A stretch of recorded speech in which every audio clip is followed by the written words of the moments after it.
perquè va ser perquè faltaven molts de membres per completar, per poder anar a tocar PNI.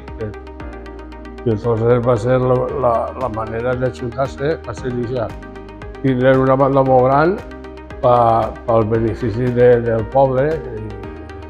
Pues ha sigut un poquet de cada un i anar fent, i al final pues l'hem unificat.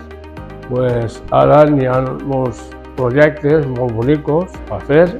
Per exemple, ara a Nadal pues, van a cantar villancicos, sí que és educar-los. Jo recorde com a unificació pues, és, no sé, la festa de Santa Cecília, la presentació de la reina, de la musa, perquè hem estat ja fa molts anys antes junts i ara pues, tornem a veure'ns i ara pues, claro, és una il·lusió molt gran, molt emotiva i molt emocionant per veure que estan tots junts en una banda molt gran de quasi 40 músics quan estan tots i això pues, fa molt de goig.